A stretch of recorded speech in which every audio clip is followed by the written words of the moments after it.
And let's go ahead and pick up our module 4 from chapter 4. So we had gone through and we had talked about accounting for investments. And remember, we talked about using the fair value through net income method for our investments. And then we also talked about the equity method. And remember, we said that we use fair value through net income if you are investing in less than 20% of the entity. As you move past 20% up to 50%, you use the equity method to account for the investment. And then once you crest that 50% threshold, then you are to consolidate. So what we're looking at here on the screen is basically what happens when we consolidate. It looks a little bit scary. It reminds me of some scary movie I saw where the hand reaches out and pulls somebody into somewhere they don't want to be, okay? And that basically, as we crest that 50%, the subsidiary's financial information is going to be pulled in to the parent's financial information. So at the end, you will not see the subsidiary any longer. It'll simply be what? That consolidated entity that you will see the financial reports for. So what we're going to be looking at as we look at this, what we're calling acquisition method, is really, guys, more of a process. I want you to think of more of a process as to how you take the two standalone financial reports of these two entities and turn it into what? One set of consolidated financial statements. It is very much a process. And on the exam, they have several questions, either in the form of, primarily in the form of multiple choice questions, and you will get a bunch of them. Remember, this is a 10-point area on the exam.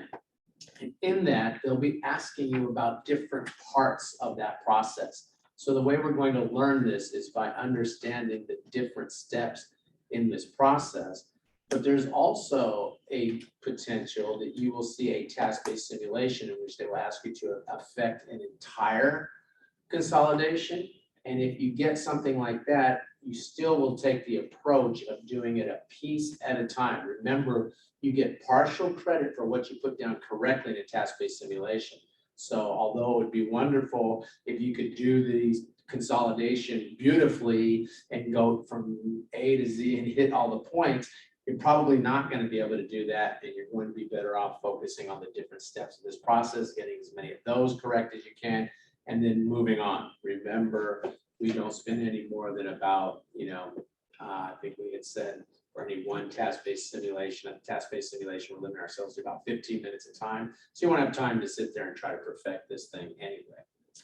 Okay, so let's just go ahead though, and let's take a look at what happens. And there's a couple of different ways that you can acquire an entity. One is through issuing cash. So remember, you're going into the open market and you are acquiring the securities, the stock, from the existing shareholders, right? Those existing shareholders, you're giving them cash.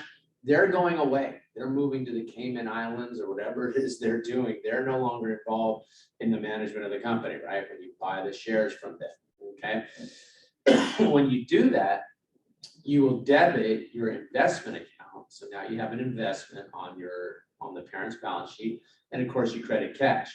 Now, alternatively, you could issue your own stock in exchange for the the stock of the company that you are acquiring. You debit investment, you credit your common stock at par, and then whatever the difference is between the par and the acquisition price will be credit to additional paid-in capital. Now, this is on the books of the parent company in both cases, and we're just showing you how they're going to account for this investment that they have acquired at this point in time. Okay, now you take a look, and what price should we use to determine how much cash we have to give, or to determine how much worth of our stock we're going to issue to acquire the stock of the subsidiary? And the answer is you use the closing price. So you may see a question in which they'll sit there and try and tell you, well, this was the price at the date that the acquisition was announced, but then it wasn't closed and effected until a later date. You use what? you use the closing price, and the closing price could go up from the announced price, it could go down. That's all we're showing you here. Question. Okay. Now, let's just take a look, and I'm going to give you a very, very simple kind of example of what journal entries would be made at the time that we acquire the stock of a company. Okay, so we've got what? We've got the parent, and maybe the parent is some sort of, entrepreneur that wants to, get in the restaurant business or something like that. And so the entrepreneur sets up this P restaurant, okay, parent restaurant, and all they have is cash, and they have some common stock, and they have the APIC here, which is this $1 million. Now, I reckon that this balance sheet should balance, so I'm not exactly sure why I set it up so that there was only $1 million worth of cash. So maybe I better make this 1,500,000 worth of cash so that this thing balances, and that's just a typo on my part. Okay. Okay, good. So what happens? You sit here and you've got this $1,500,000 worth of cash, and we have common stock of 500,000. The APIC of the parent is $1 million. Now, what happens? Then this entrepreneur is basically sitting there saying, well, what I want to do is acquire other restaurants. So he goes to S Restaurant, okay, which is going to be the subsidiary, and he tells S Restaurant that he'll give them $50,000 for all the equipment and take over the restaurant. And the restaurateur looks at that and says, hey, you can go pound salt. I am not going to sell you my restaurant for $50,000. I'll sell it to you for $1,500,000. How about that? And the entrepreneur says, yeah, but your equipment only has a fair value of $50,000. And the restaurateur says, so what? I'm selling you the recipes and the fact that all my customers know how good this place is and everything else. So you either give me 1.5 or forget about it. So what happens? The entrepreneur says, okay, I'll go ahead and I will acquire all of the restaurant. I'll give you $1,500,000 cash. So what happens?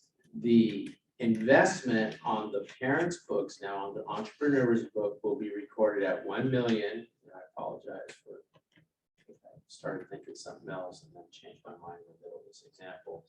They debit the investment for $1.5 million. They credit the cash for $1,500,000. So now the owner of the S Restaurant's out of the restaurant business, right? They go and they retire with their $1,500,000. We have equipment that had a fair value of $50,000, which was equal to its book value in this case. And we've got this restaurant, we got all the stock of this restaurant. So now we're going to consolidate. So we prepare a consolidating worksheet. And when we prepare our consolidating entry after we've made this investment, we go ahead and we're going to credit the investment for $1,500,000. Again, that's annoying, but the wrong number there.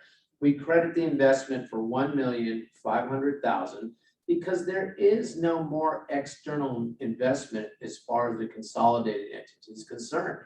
There is simply one company.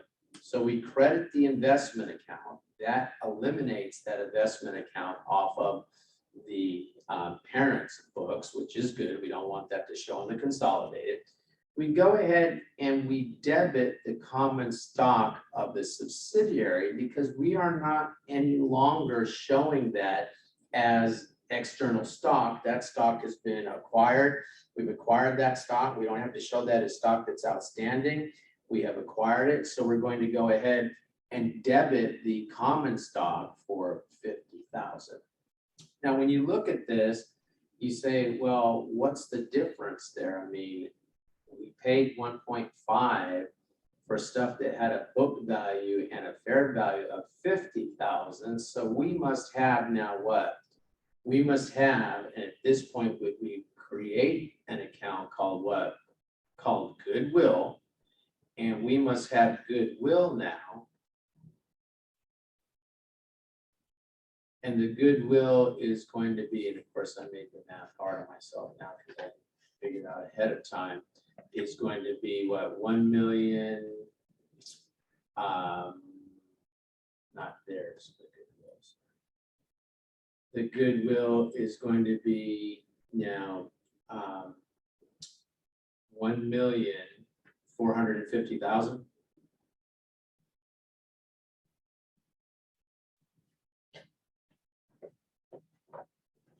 Goodwill is now 1,450,000. And my journal entry balance is, because I've debited the common stock for 50, I've debited the goodwill for 1,450,000, and I credited the investment for 1,500,000. So I'm just checking my journal entries balancing because I'm having to do that here as I speak. So now we have what? Now we have this account goodwill, which only shows up on what? On the consolidated financial statement. So when we, I'll write it down here, when we put that debit to goodwill on the worksheet, which is this 1,450,000. Now we have what? Now we have goodwill of 1,450,000, and my balance sheet balances. So what happens? We brought over the equipment of the subsidiary into the consolidated statements because we do now have control of that equipment. We eliminated their common stock account entirely. Notice, and very important, that what? The stockholders' equity of the subsidiary is completely eliminated. And what comes over is what? The stockholders' equity of the parent is what comes over, right? It's only the stockholders of the parent. We're completely eliminated. I don't mean to put the extra to the eliminating entry, but we do not carry over the common stock, the stockholders' equity of the subsidiary. Only the stockholders' equity of the parent comes over, and the goodwill only exists on the financial statements of the consolidated. The cash is zero now because we basically spent all our cash. The investment is zero because we eliminated it through that journal entry, didn't we, when we credited investment? Question?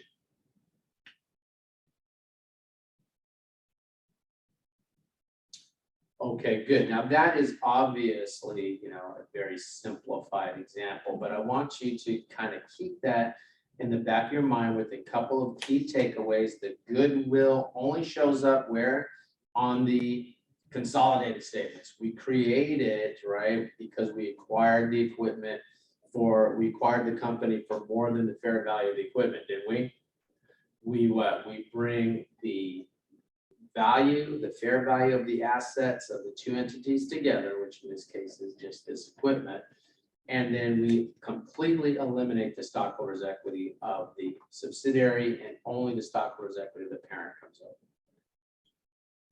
Okay, so those are some high-level things you want to keep in mind. So what I'm going to do now is go back to our text here. Okay, and again, guys, you're going to have to speak to me if there's a question because I can't see you. Okay, and let's just take a look now at the consolidating adjustment. Okay, and let's take a look at a couple of key things. Common stock, APIC, and retained earnings of the subsidiary are eliminated. The entire stockholders' equity of the subsidiary is eliminated. I just showed you the common stock account because I don't want that to go on and on. But we would get rid of all pre-acquisition common stock, APIC, and retained earnings of the subsidiary. It is not carried forward. in the consolidation. So the consolidated equity will be equal to the parent's equity balance plus, and we didn't talk about any non-controlling interest. You don't have non-controlling interest if you buy all the stock. We'll see how non-controlling interest works a little bit later. Okay. The investment in the subsidiary account is what? The investment in the subsidiary account is going to be completely eliminated. We did that. We saw how we credited that, and that completely got rid of the investment account. Okay. Now, coming down, they say goodwill is required, and I don't know exactly what they mean by it's required, but if there is what? If there's excess of fair value of the subsidiary over the fair value of the subsidiary's net assets, then the remaining excess is debited to create goodwill. So when you pay more than the fair value, that difference is goodwill. We said the fair value of what? The equipment was 50,000. We paid what? 1,500,000. So the goodwill was 1,450,000, right? Now, in our little example, we said that the book value of the assets and the fair value of the assets were the same. If there's a difference, then part of the consolidating entry would be to write up the subsidiaries' net assets, assets which they're carrying at book value, to write them up to fair value. If there is a non-controlling interest, we will have to create that. That's if we buy less than the stock. And we'll talk about that as we go along. And then if there are any identifiable intangible assets, we have to bring those onto the books, or at least write them up to fair value if they hadn't previously been written up to fair value.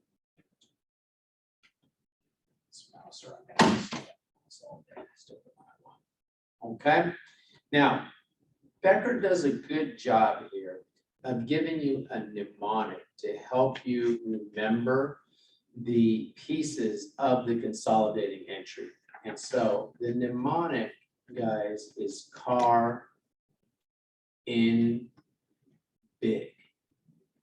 And as you know, I'm not particularly fond of a lot of Becker's mnemonics and stuff, but this is one that I like because I think it's a good checklist if you're going through and you have a full task-based simulation, which they're asking you to do consolidation, to make sure that you're covering everything that you would need to do in that consolidation. So flashcard that and remember that that mnemonic. I think it'll be helpful for you. Okay, now let's just look at this little balance scale here, whatever this thing is, and see if we can plug in the numbers that we had in that little example we just had a minute ago. So we did what? We credited the investment, 1,500,000 to get rid of it, didn't we? To eliminate it in the consolidating entry. What else did we do? We got rid of the book value of 50,000. That was of the what? That was of the subsidiary. And in our case, when I showed you, it was only common stock. But notice if it was what? If there was a pre-acquisition APIC, a pre-acquisition retained earnings, we would go ahead and eliminate that as well. That's why they're saying CAR there. And then we didn't have any intangibles that had to be written up. We didn't have any fair value of any assets, because I said that the fair value, the book value of the assets were the same. So all we were left with was what? Was the need to bring the goodwill onto the books, the 1,450,000. Okay, so that gives you the visual as how we'll balance that journal entry. And then why don't we just go ahead? It's a little silly to have a drawing there. Sometimes they like to get cute with the drawing, but let's just, oh, I know what I want to do. Let's just go back up to CAR and big where they put those boxes, and let's just see it in the form of the journal entry. So we did what? We debited the common stock of this subsidiary for what? 50,000. We credited the investment for 1,500,000, and we had the goodwill. The goodwill was what? 1,450,000. Just to see how little scale translates into the journal entry. That was the eliminating journal entry that I put on a worksheet, right? And then we were able to pull the consolidated financial statements. Okay, good. Now let's come over and let's take a look at a potential problem that could happen in the exam. They do like to do this. What they'll do is they'll give you the ending balance of the retained earnings, and then they'll turn around and they'll ask you, well, what was the eliminating entry that should have been made at the date of acquisition? Well, if that's the case, then you have to do what? You have to eliminate the beginning retained earnings as part of our initial CAR in big eliminating journal entry, right? So if that's the case, you can simply use the base NMI, okay? And most likely the problem would do what? They would give you the ending balance in the retained earnings. And then the problem would have to give you, or give you the means anyway, to figure out, well, what were the dividends that were paid out by the subsidiary? What was the net income of the subsidiary, so that you could do what? So that you could back into whatever the beginning balance was in the retained earnings. And then you could go ahead and do your date of purchase eliminating entry, because you have to eliminate what? The beginning retained earnings as part of that initial entry. Okay. Okay, good. Now, what we're going to do is we're going to, now that we have this high level visual of what's going on with the elimination and the consolidation, now we're going to go through and we're going to start to look at each piece of this individually. So we're going to look at the investment, we're going to look at the non-controlling interest, we're going to look at the goodwill and how we will deal with each one of these. And that's how you should look at this overall process, because again, you most likely are going to get questions about the individual pieces of CAR in big as a multiple choice question. But then what you're going to want to have to do is, figure out those questions. And then we're going to see that I'm going to give you some work to look at on your own, where you will put all the pieces of that together and affect an entire consolidation. And you do need to practice with that, because you could get that as a task-based simulation. Okay. So the original carrying amount of the investment on the parent's books is the original cost measured by fair value on the date of acquisition, the date is completed, of the consolidation, and that would be the debit to the investment account. Now, there will probably be some numbers, additional numbers that they'll give you that they'll want to see if you know how to deal with those. So business combination costs and expenses are treated as follows. If it is a direct out-of-pocket cost and indirect cost, those are expense. So if you're basically seeing there, and you can just go ahead and give yourself some reminders. You're paying lawyers, you're paying underwriters, you're paying these different people to help you affect the consolidation, then those are fees that have to be expensed. So if you're paying lawyers, underwriters, etc. Fees such as stock registration and issuance costs, okay, those are a direct reduction to the additional paid in capital account. Of course, we're assuming that you're issuing stock for that investment at that point in time. Okay? So let's just take a look, and we're going to look at this example over here. And we say that on January 1st, year one, big company exchanged 10,000 shares of $10 par value common stock with a fair value of $4.15 for 100% of the outstanding stock of sub company in a business combination. In addition, big company paid $35,000 in legal fees. You know, we have to expense those, right? At the date of acquisition, the fair value and book value of subs assets totaled 300,000, and there were registration fees of 20,000. Now, when I look at this journal entry, and if I was asked to make this journal entry maybe as part of a task-based simulation or something, I would do it in this order. One, I know that since we are purchasing what? All of the common stock for $415, I know that's the amount of the investment, don't I? The second thing I would do here is I would go ahead and I would expense those legal fees, because I know that things like legal fees to pay lawyers and stuff have to be expensed, don't they? Saw that on the flashcard that we made a minute ago. And then I would go ahead and I would credit the common stock, and I credited it at par. They said that it was 10,000 shares at $10 per share par value. That's 100,000, right? Okay. Then they told me that I had to pay what? Not only these legal fees, but I also had to pay 20,000 registration fee. So since I have to pay those, the only way I know paying those is what? Well, either through cash or liability if I haven't paid them yet, but I know I got to credit something there, right? Okay.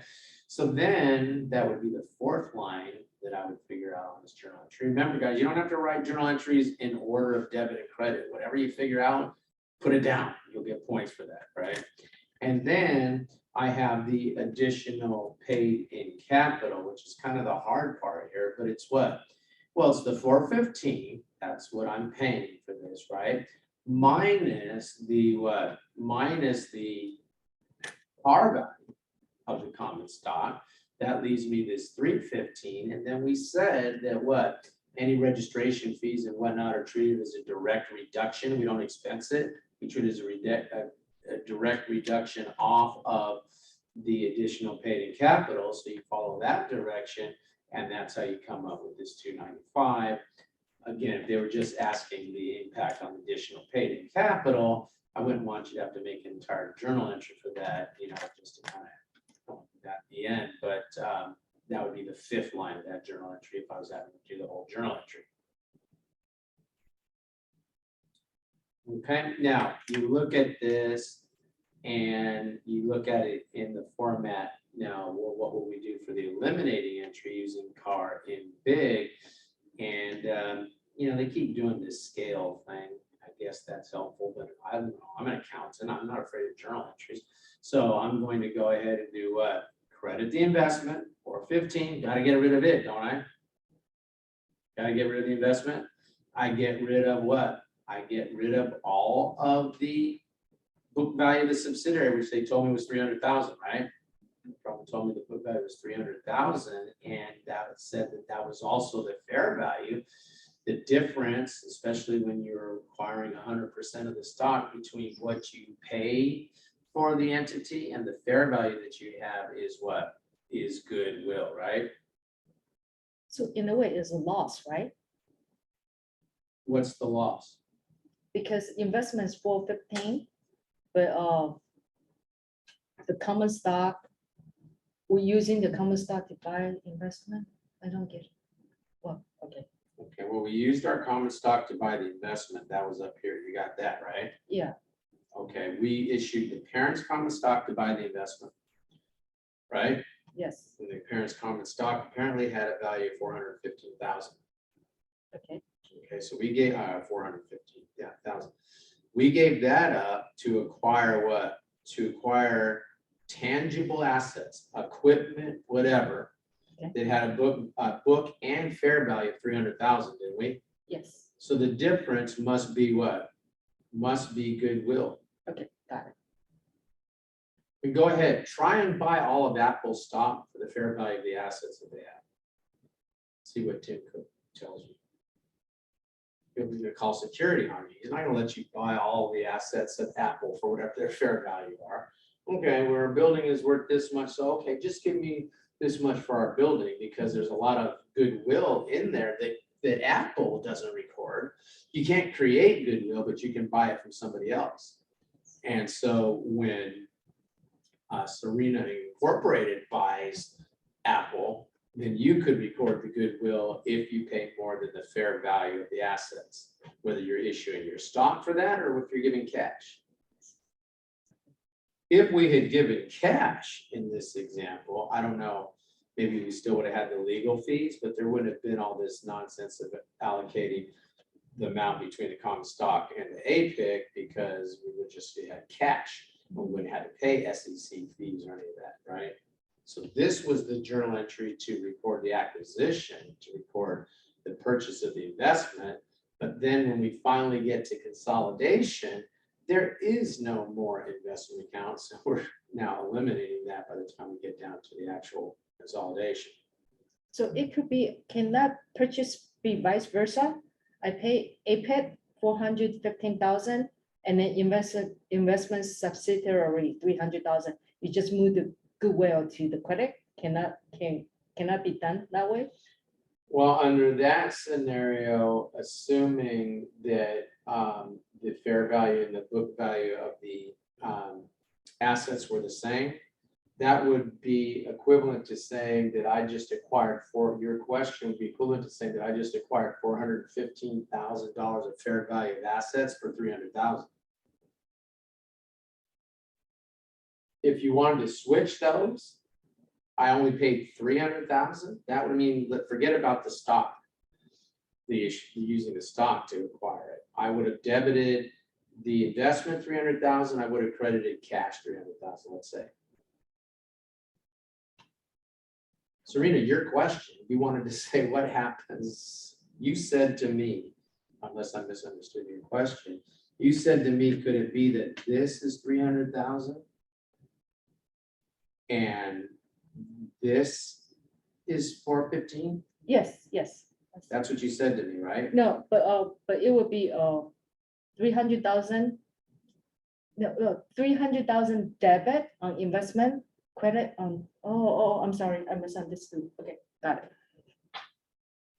300,000 debt. You want to do it for? Oh yeah, 300,000.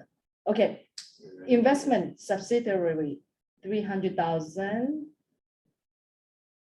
Right. And And the then the book other and one. fair value. Yeah, 450. Okay, well, if that happens, you told me that I just acquired assets, fair value assets from a company that had a fair value of 415. I just bought them for 300,000, right? Yes, That's what you're saying just happened? yes. Okay, first of all, we will talk about what happens when that happens, okay? It's good work if you can get it. Go ahead, try it sometime. Go acquire something that has a fair value of 415 for 300,000. Go ahead, I'll wait. I got a Lamborghini that's worth 415,000. Let's say it's worth 415,000. I'll sell it to you for 300,000. Is that gonna happen? Yeah, maybe the person need money. It's a related party transaction. A related party transaction. That's not a related party transaction. Okay, what it could be. Okay, yeah, well, yeah, okay, well, if it's related, oh, I see what you're saying, or, look, we're not assuming any drug deals here. I mean, you say the person needs money. I mean, that's not the kind of thing we're saying. Yeah, I mean, a deal like that would be related party transaction of some sort, maybe that would require disclosure. I don't know. I don't like to deal in, tragedies. But let's say it's an airline that's had a couple of bad crashes. And when we look at the fair value of the equipment, and everything, it's 415,000, but no one's going to pay that because no one wants to be the one that's holding this equipment that was, from the crashing airline, right? So they say, look, will you take it off our hands for 300,000? We say, okay. And if you so happen to, have that situation, then this becomes an account called a gain. And it is very unusual to have that gain. And back in the olden days, they told you had to carry that gain as an extraordinary gain. They don't have extraordinary gain anymore, but you can imagine why they would have thought that would have been extraordinary, because it ain't exactly easy to convince somebody to sell you assets that have a fair value of 415 for 300,000, right? Thank you. Okay. Thank you. So goodwill in a way is a loss. I mean, how is it a loss? I mean, for all we know, I just bought goodwill because this company's gonna create a chip that I can put in my brain to, to let me be a ninja. Why are you saying it's a loss? It's No, goodwill. yes. Somebody's willing to pay more than the fair value of the assets. I see. It happens. Maybe they got some secret recipe that they're gonna be putting in the pancakes that are gonna make me rich. I don't know. Yeah, I hope somebody will buy that from me one day. Well, it happens. It happens. It happens. There's a lot of people that are idea people. They're really, really good idea people, but they can't run the company. So they have assets that have a very fair value of so much, but they've got this kick-ass idea that some, corporation or some, buddy who knows how to run a business wants to buy. Well, they gotta pay for that. It's not just, maybe all I got is this really great idea on a piece of paper and a desk. I'm not gonna sell you my great idea on a piece of paper for the cost of the desk, for the fair value of the desk. You gotta pay me for the great idea that's on paper, but the great idea that I create on paper, I don't have that as an asset on my books because you can't create goodwill. You can only acquire it from somebody else, and it's showing you this is how that acquisition would end up happening. And yeah, maybe if I'm selling it to my cousin or something, I'll sell it to him, but then that would need to be disclosed as a related party. Okay? Okay, good. Now, let's go up to the next page here, contingent consideration. So what happens here is sometimes if I'm gonna sell you my business, I'm sitting here saying, well, look, I'm gonna sell you my business, dude, but there's a chance that this thing's gonna really take off and then I'm gonna feel bad. I once knew this person that told me, boy, I have to go. Maybe she was just trying to get rid of me. I don't know. She said, I have to go because my friend is saying that he's really upset. Now, the more I hear it out loud, I think she was trying to get rid of me. But anyway, my friend is really upset. I have to go because he sold his business. And now the business is doing so well, and he feels he undersold the business. And he's all upset now. He's saying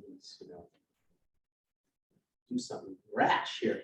I'm like, oh, okay, well, gee, you better go talk to him, right? So what happens? To protect yourself from that, you might say, well, look, if the company starts to do really well, you're going to owe me more for this.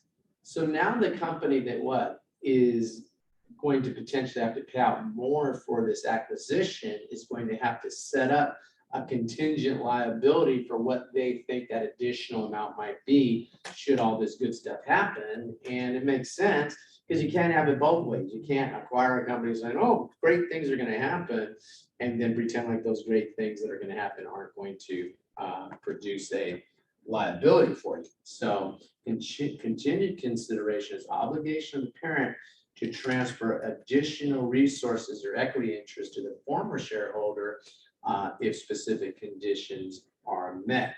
So let's just take a look at the process here, and we will add an estimate of the probable settlement cost to the investment in the subsidiary, and we will have to create a liability for that. Okay, so you can go ahead and flashcard that. It sounds a lot harder than it is, guys. It's actually pretty easy, actually kind of fun. Okay, on January 1st, year one, big company exchanged $10,000. Okay,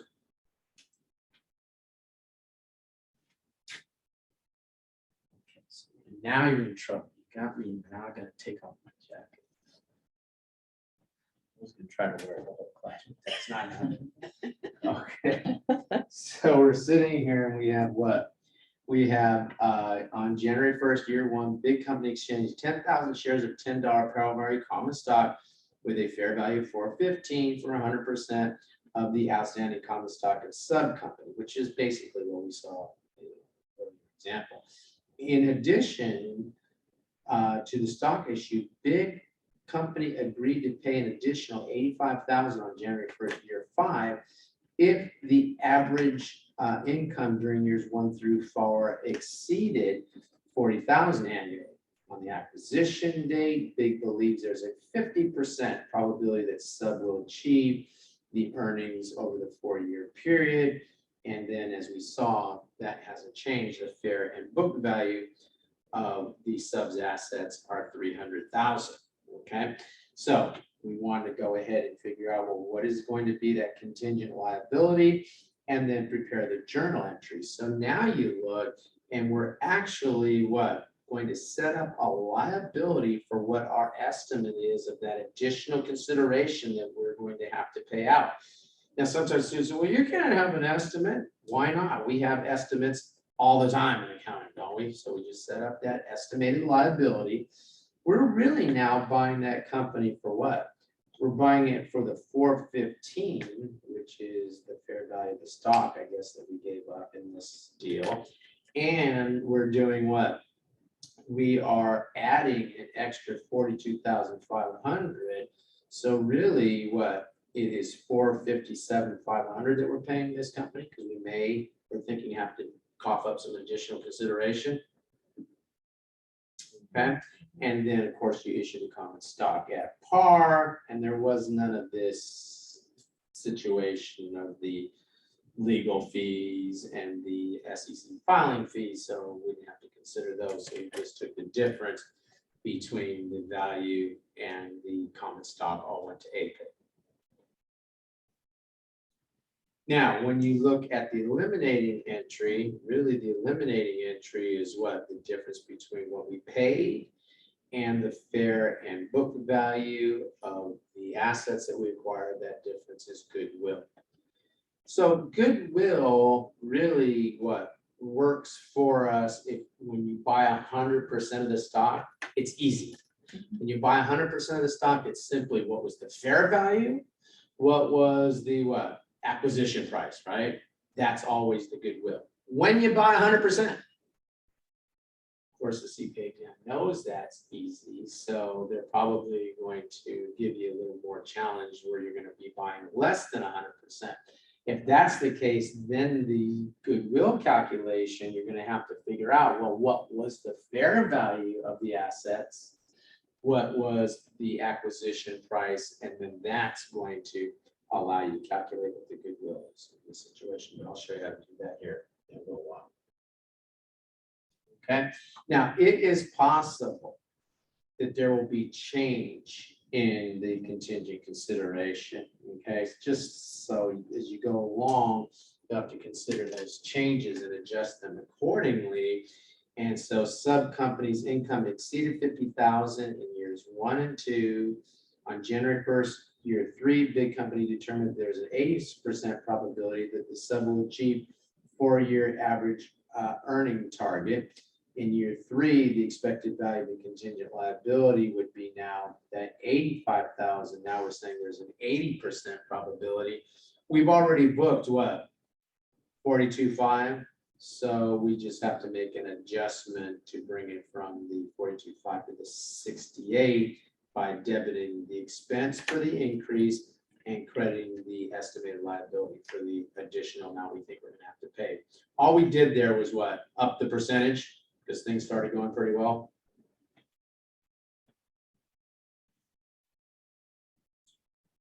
Okay. Now, when we look, and they give us a pass key here, just let's look down here at the equity method. The equity method is used by the parent to account for the investment in subsidiary, is the same method used by an investor that exercises significant influence over the investee. So think about this. We are owning more than 50% of the stock. So on the parent's books, we would be accounting for that investment using the equity method, right? But when we go to the consolidation, we're going to do what? When we go to the consolidation, we're going to sit there and we're going to have to eliminate that investment account. But the investment account by the end of the year, when we do the consolidation, is not going to be what we had originally acquired the investment for. It's going to be what we learned last time, which is what? The beginning balance in the investment account plus our share of the subsidiary's net income minus any dividends that have been paid out, right? So when you eliminate that investment account at the end of the year, it's not going to be the original acquisition price. So you take a look, and they tell us the advantage of the equity method is that changes in the subsidiary's equity are reflected in the parent's investment subsidiary account, which simplifies the elimination of the investment. So let's just go ahead and remind ourselves how that worked. Okay, and I just sort of outlined it for you, but let's just go ahead and take a look at this example just to remind ourselves. On January 1st, year one, Gary Corporation acquired 100% of Olinto. I think Garrity writes this chapter in the book. This is the only book. He calls himself the editor-in-chief. Meanwhile, this is the only chapter in the entire book that he writes. So that's why he's using his name and then Peter Olinto. I don't know if you guys have ever watched their videos. Okay. They have better hair. I think I'm a better teacher, but okay.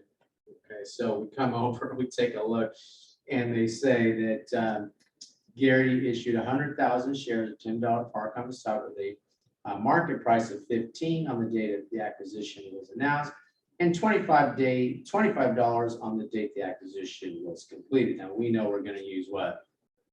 We're going to use the 25, right? Okay, for the initial amount of the investment. Okay, for the year ended.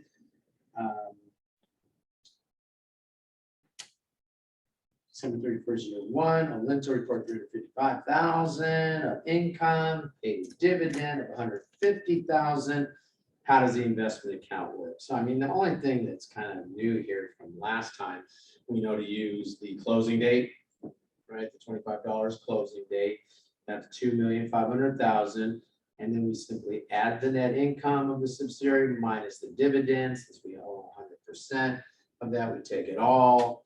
And that would be the ending amount of the investment. And that's what you would have to credit to the investment account to eliminate as opposed to the $2,500,000. Okay, good. With that, there's no questions. And again, guys, if there's questions, you guys shout me out. Let's take a look at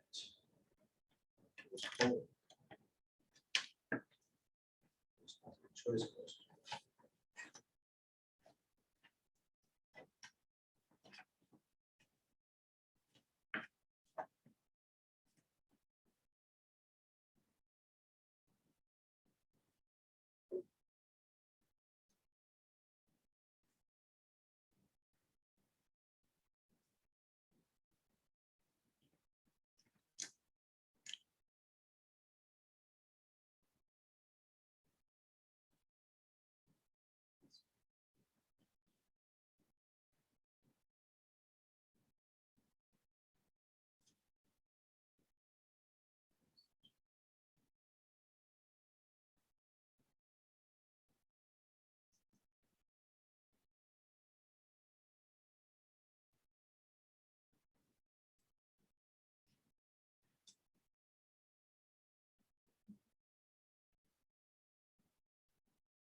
Okay, guys, we've had about 2 minutes now with this question. You know, these kinds of questions that don't have any numbers on them, okay, they are a throwback to during the time, like when I took the exam, there was an entire section of the exam called theory. And all it had was questions like this. There were no numbers. on that. And a lot of people used to struggle with that theory exam because you kind of had to really understand what the basic nuts and bolts were of things. And consolidations used to be asked quite a bit on the theory exam in those days. So there's a chance that you may see questions like this that don't give you the any numbers, and then ask you, do you theoretically understand what's going on? Now, can you see the results of the poll? Yeah. Okay. Yes. Okay, so 75% of us got it correct, okay, which is ultimately, not ultimately where we want to be, but it's a good start. Of course, we won't be 100% on these, but let's just go ahead and let's take a look at this question. But the answer is D. The J company acquired all of the outstanding common stock of company K in exchange for cash. The acquisition price exceeded the fair value of the net assets. Okay. Now, if your fair value is more than your net assets, like the fair value of your assets is 60 million, but the book value, the carrying amount to the subsidiary is 50 million, you should bring them on the new company's books at what? At the consolidated company's books at what? 60 million, right? You bring them on a fair value. And you bring what? You bring the liabilities on at their fair value. It's not as common to see a difference between book value and fair value of liabilities, but it could be. And if that's the case, everything comes on at what? At fair value. And then if there's still an amount that's paid over and above the fair value of everything, that's goodwill, isn't it?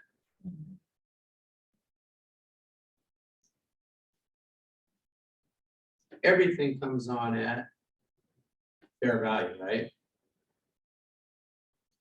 Okay. Okay, good. Let's take a look at this next one.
Okay, guys, let's go ahead and take a look at this one. We're about 2 minutes in, and we're doing a little better on this one, 77%. You can see, again, got this correct. This is sort of another example of one of these theory questions, but the answer here is B, okay? And what? Fees for finders and consultants, we do what? We expense those. Therefore, they figure into the calculation net income of earnings. Okay, whereas what? The registration fees got backed off directly off of the APIC, never hit the income statement at all. So no, those would not be moved to the earnings. Question? Okay, good. Let's go over and let's take a look at non-controlling interest. Okay, notice what we're doing, guys. We're going through step by step, right? We've talked about the investment account. Now we're going to talk about the non-controlling interest, right? Okay, now non-controlling interest is in the consolidated balance sheet. And this is important. I'm going to ask you a flashcard for a second. Initially a flashcard, but I'm going to ask you a flashcard. This will include 100% of the subsidiaries' assets and liabilities, but not their equity. We're going to eliminate that. Okay, so don't fall into that trap of a question asking you, well, it's an 80% subsidiary, so what would be reported as the cash? And you say, oh, well, cash times 80%. No, you report all of the assets and liabilities 100%, right? Okay, where we're going to address a non-controlling interest, and in that example, the non-controlling interest would be what, 20% of the company? Okay, the non-controlling interest should be presented on the balance sheet as part of the stockholders' equity separately from the equity of the parent. Now, go ahead right here and put C page. There's no reason to wait. Put C page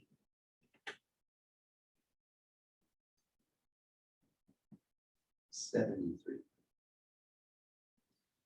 And let's just go look at that.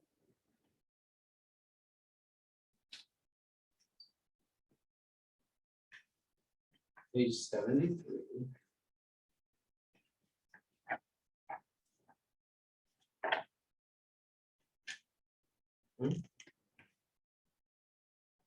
Used to be page 73. Is it now? Okay, sorry guys, it's now page 67. Sorry, page 67. See page 67. I'll fix that when we go back. We'll go back to where it came from. Page 67. Page 67. Okay, and this is the consolidated balance sheet. And they're showing 100% of the assets of the liabilities of the subsidiary and the parent here. But then notice what they do. They show as a separate line item the non-controlling interest piece, don't they? So they show as 100% of everything, but then they show non-controlling interest as a separate line item in the stockholders' equity section. That's so it's page 67, not 73. What page were we on? 47. 47. Thank you. Okay, so it's not page 73, it's page what, 67? 67. Okay, now the acquisition date computation, okay, and basically it's whatever the fair value of the subsidiary is times the non-controlling interest, okay, gives us the non-controlling interest piece. So that's simple enough. And flashcard that you show 100%. Flashcard, the way you calculate this, but this is a little simplistic. So I want you to put C example 1 now. Okay, now it's more to me, but come over to example 1 over here. Okay, and notice that Garrity acquires 60% of Foxy Company stock for 69,000. Okay, now our 69 million.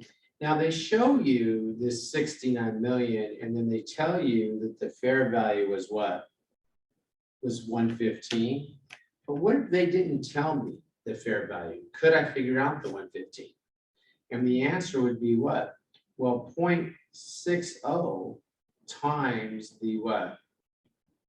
Fair value equals 69 million, doesn't it? if I paid 69 million for 60% of the fair value, then 60% times whatever the fair value is must equal 69,000, right? Then I simply do the algebra, 69 million divided by what? 0.6 equals this 115 million that this example just kind of threw at me. Right? And if I'm 60%, the non-controlling interest is what?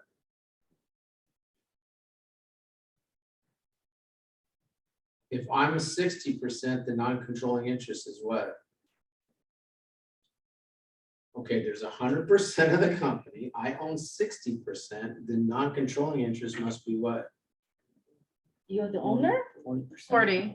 40%. 40%, guys. If I own 60% of the company, other people own 40%, but I'm the controlling interest because I own more of the stock, right? Yeah. Okay, so the 115 times the 40% means that the non-controlling interest is 46%. I mean, excuse me, 46 million. That's it. Don't overthink it. That's it. There's nothing else. That's that. Calculation right there. I'm just showing you, look, they may not just tell you, well, here's the fair value of the subsidiary. They may tell you, what did you pay for a certain percentage? You can get the fair value out of that and then know how to get the non-controlling interest piece, right? Okay. Now, the non-controlling interest after the acquisition date, and I want you to think of this as, think of it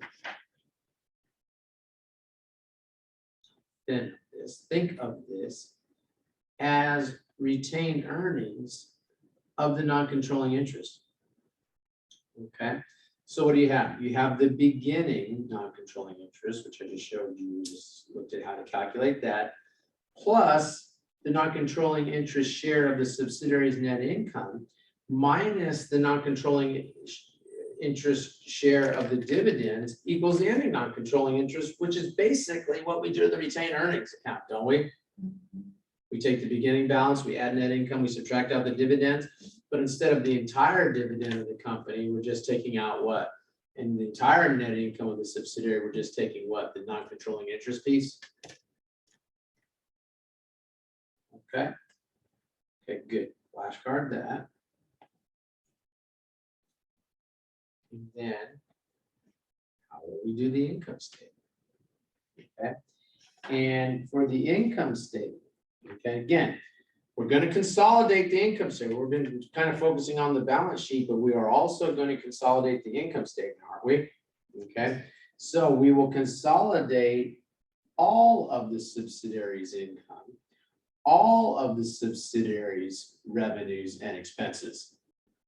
Now, if there are intercompany revenues, intercompany payables, and that will eliminate those, okay? But all of the subsidiaries' revenues and expenses that are to outsiders, we'll talk about intercompany transactions later, will show on the consolidated income statement.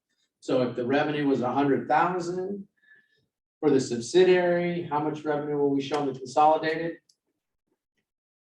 100,000 plus whatever the parents was, right? If the expenses were 80,000, what will we show on the consolidated income statement? 80,000 plus whatever the expenses were for the parent, right? Show 100% of everything, okay? Flashcard that. It's an easy mistake to make, okay? So we'll show 100% of the subsidiaries' income, 100% of their expenses. That will give us the subsidiaries' net income. Then we will multiply that by the non-controlling interest, and that will be the portion of net income that is attributable to the non-controlling interest. And that is shown as a separate amount on the consolidated income statement. Flashcard that whole thing as to how you're supposed to do that. And then I want you to come over and I want you to look at see page 68. And let's just come over and look at page 68.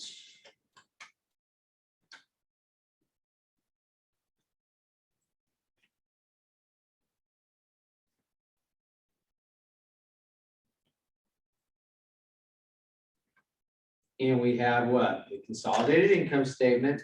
Notice we have net income, which is a consolidation of both the parent and the subsidiary's net income, right? Both the subsidiary and the parent's net income. But then what do? They back off by taking the subsidiary's net income times the non-controlling interest. They back off that portion of the net income that belonged to the non-controlling interest.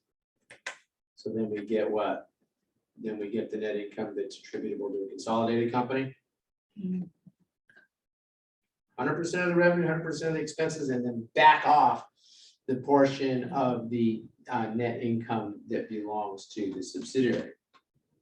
Now, there's going to be some timing issues, though, that we're going to need to consider as we do that. So come back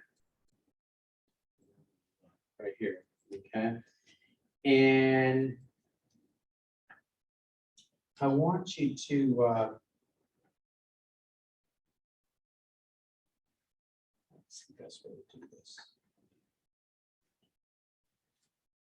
I think the best way to just insulate you against making the mistake here that is going to be contemplated is just go to multiple choice question. And let's look at multiple choice question 4, 2, 1. And let me refresh my memory if we have to go to software or if that question is actually set up for us in the book. I can't remember. Scroll down, hang on a second, guys. Here I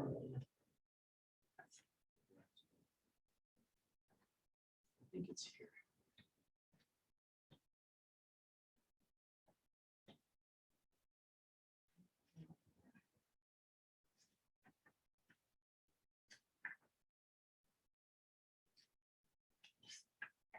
That way I don't have to go software. I'm pretty sure it's here. This is where they put it. It's kind of weird. Really? Hang on. I know it's in here. Slide. Anybody see it? Is it in there somewhere? What are you looking for again? Question 421. I think it's on page 77. 77. Okay, yeah. Thank you. I don't like where they put it. It should have been put right there. And so I'll put the page number when we.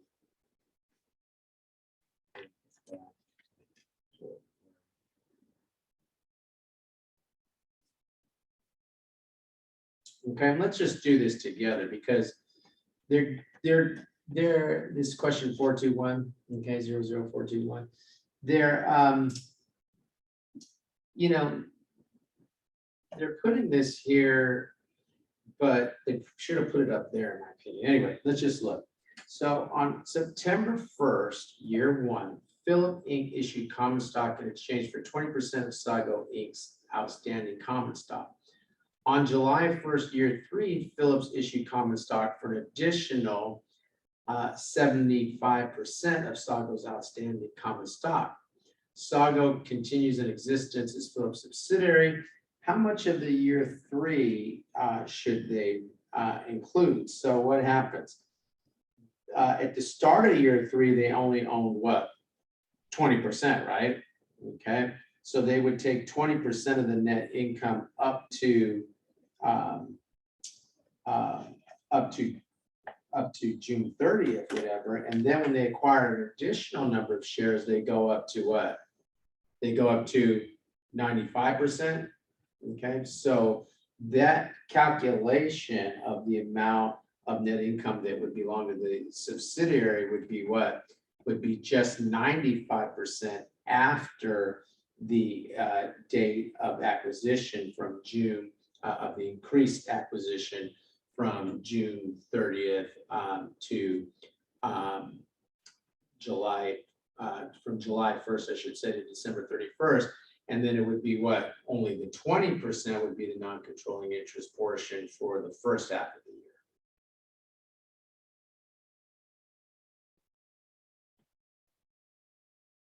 Okay.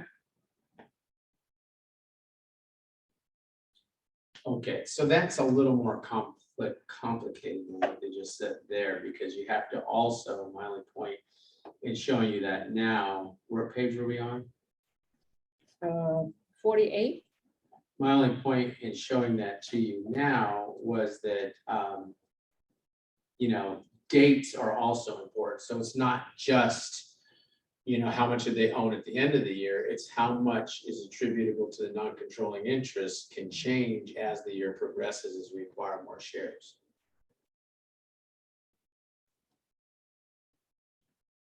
Okay, good. Now we showed you how to use that. So let's just come over. And let's take a look now at how we will adjust the balance sheet, because remember, we adjust the balance sheet to fair value, right?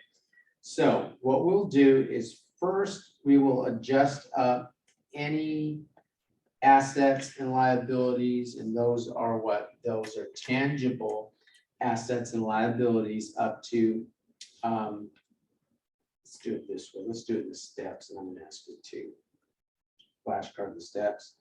So first, we'll go ahead and we'll adjust any tangible assets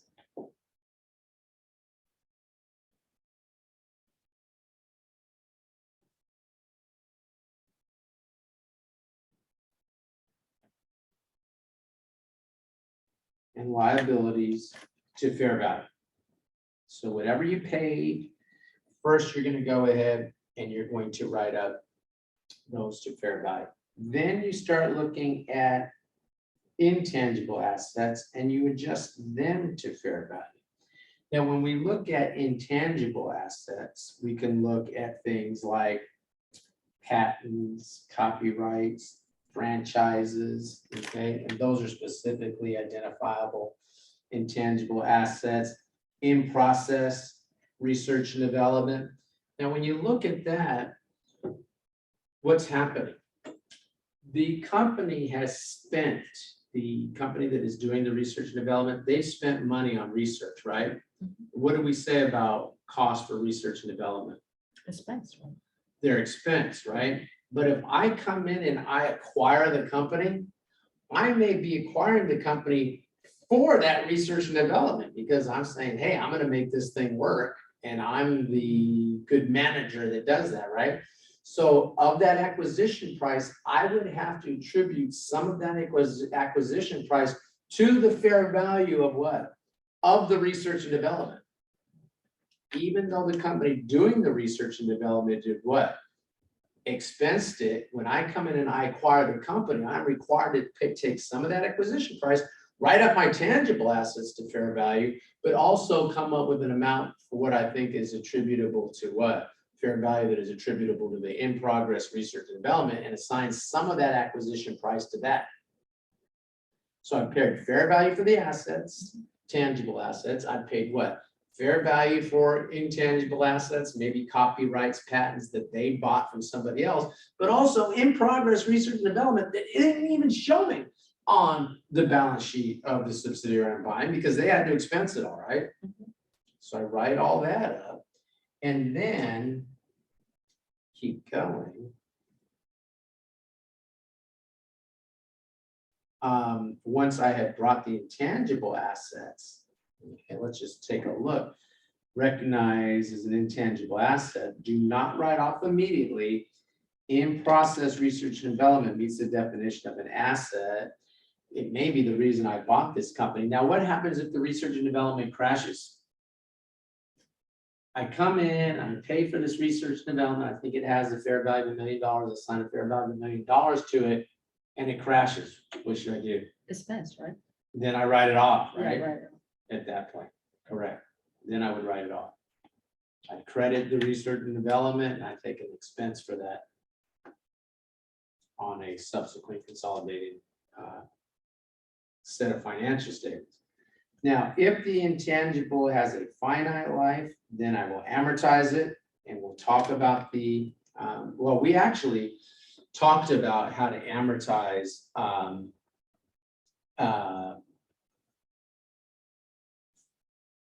intangible assets with a finite life before, right? We just amortize them over the remaining useful life. We talked about that in F2. Okay.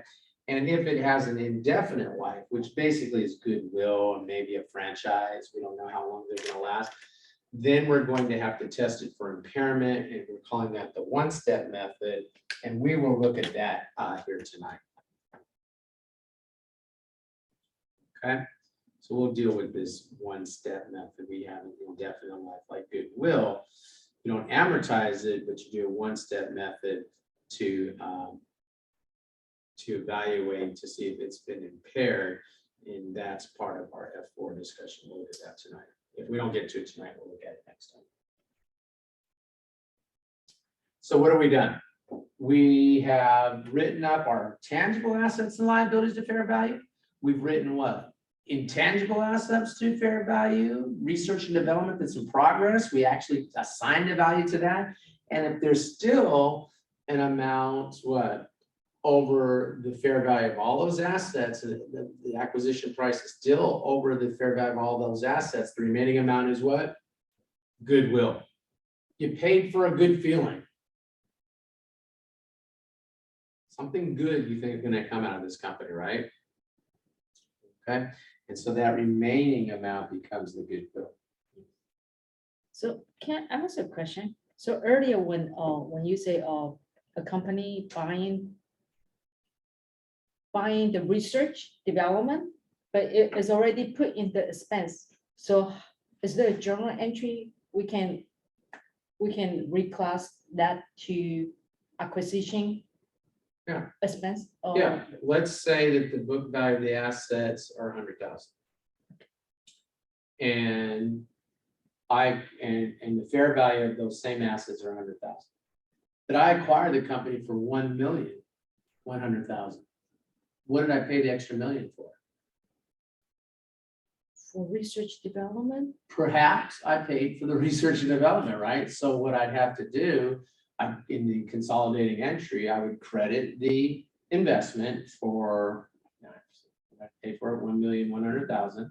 I would debit the, stockholders' equity, the car, whatever, for 100,000. In this case, I would credit the I don't know what exactly they call that asset. I guess in progress research and development asset. I would debit that for $1 million, right? And I would bring that asset on the books.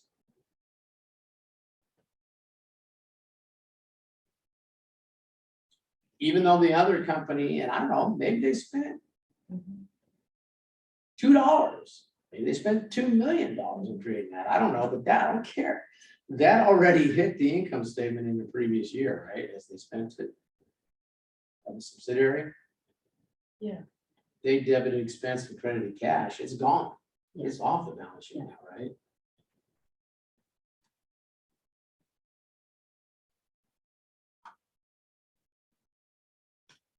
Okay. Okay, good. Now, again, the goodwill is not amortized. Okay.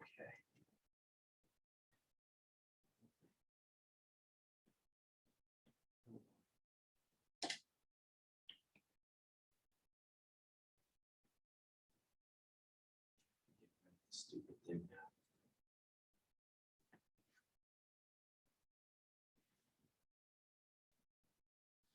Okay, the goodwill is not amortized, okay, but it is subject to what? Impairment testing. And if there is impairment on it, we'll write it down. And we'll talk about how to test the goodwill for impairment a little bit later. Okay, good. Let's go ahead, and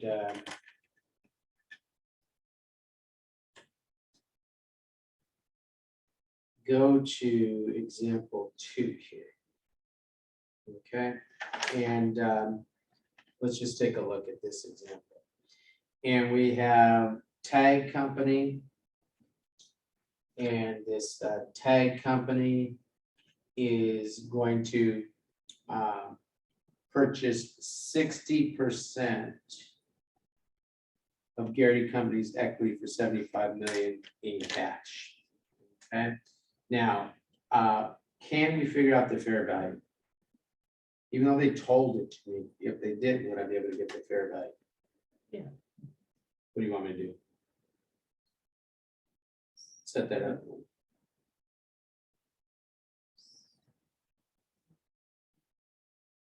Set it up.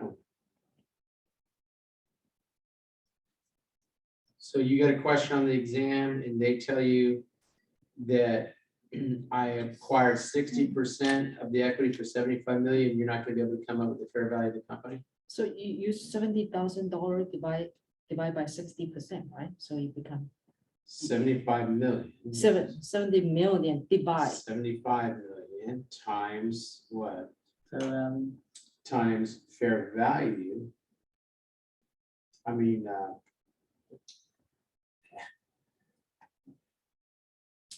messing me up here. 60% times what? Times fair value equals 75 million, because they told me I paid 75 million for the fair value, didn't it? And then I take the 75 million Mhm. and I divide Mhm. each side by 0.6. Mhm. That gives me fair value, fair value. I know the problem gave it to you, but I don't want you to get used to problems handing you the fair value, because that's not gonna happen. It's 125 million, Yes. okay? The fair value of Garrity's net identifiable assets is what? 60 million? So what is the amount of goodwill? I can do that. If I paid 125, if I paid 75 million for something that 60% of something that had a fair value, for something that's fair value was 75 million, I only got 60% of that. That means 125 million must be the fair value, right? And if they told me the fair value of the assets only have 60 million, the difference got to be goodwill, doesn't it?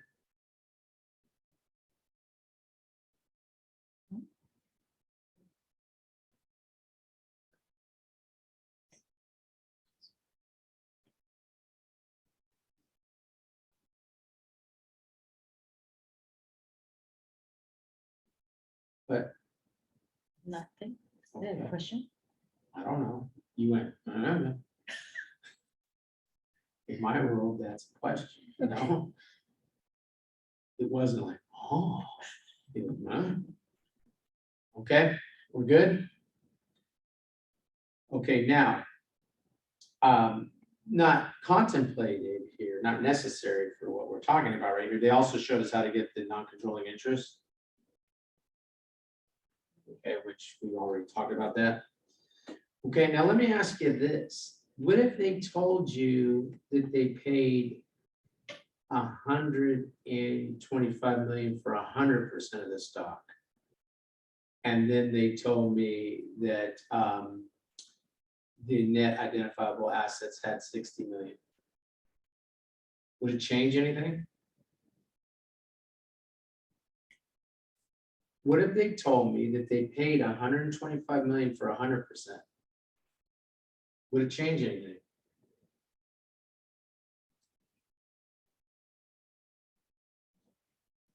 Huh? Wouldn't change anything.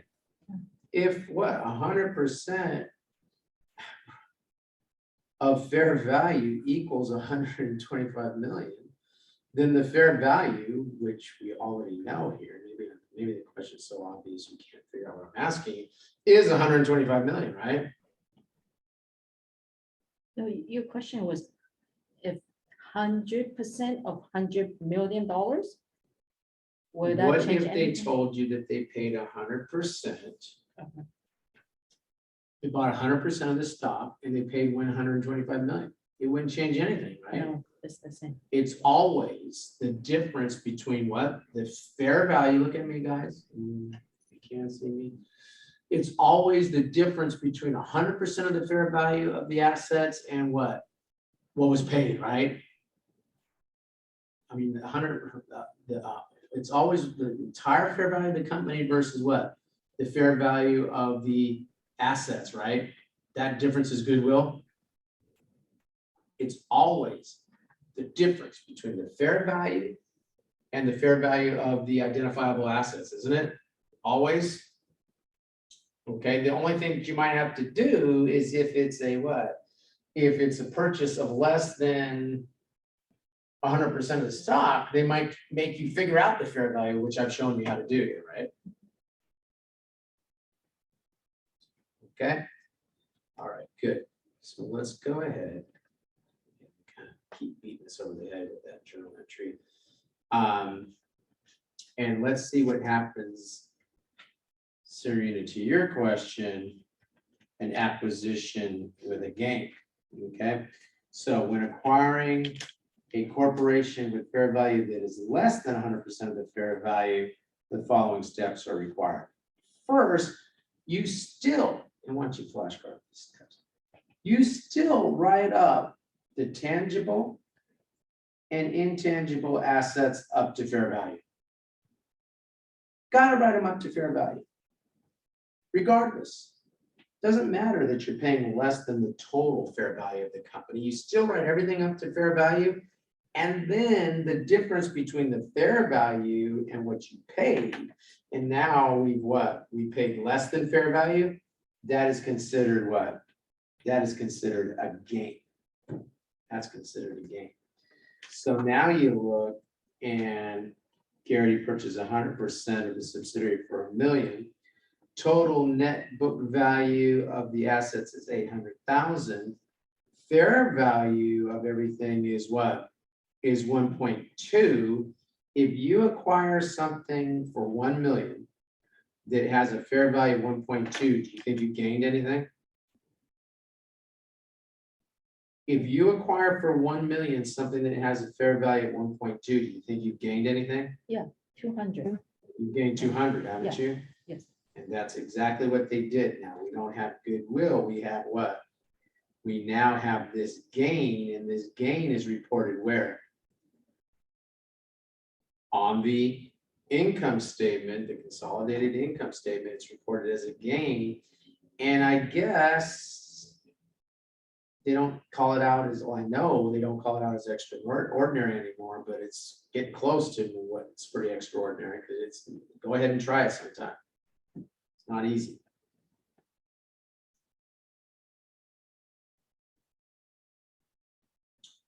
Okay. Good. Now you come over and take a look at, I'm not to worry about making adjustments after the fact. I don't see any questions that contemplate that at all, so we don't have to worry about that. Let's just look at a couple of multiple choice questions.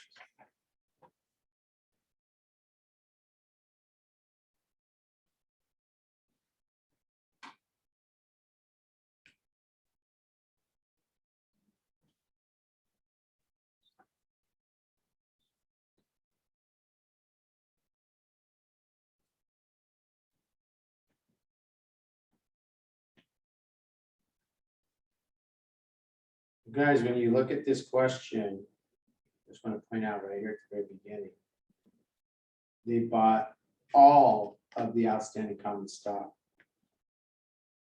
So how much of the stock did they buy? 860. What is the word all equivalent to? 100%. Good.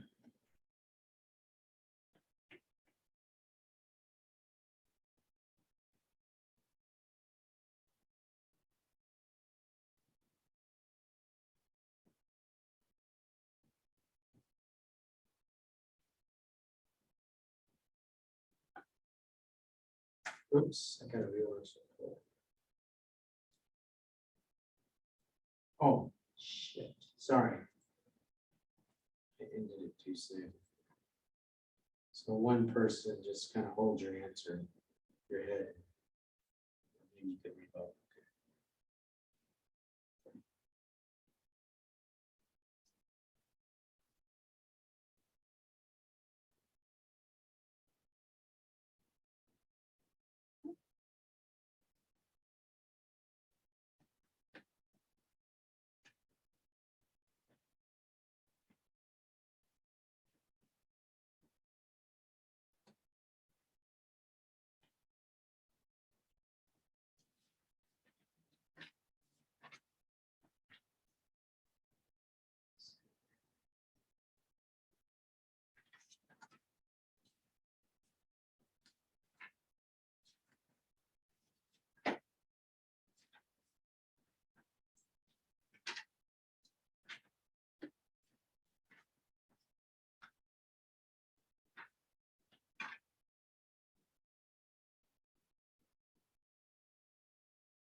Okay, I'm giving you a little more time with this one, 10 seconds.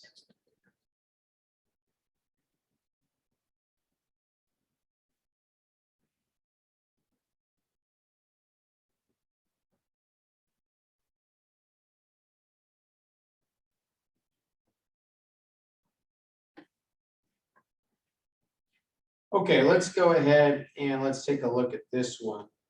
And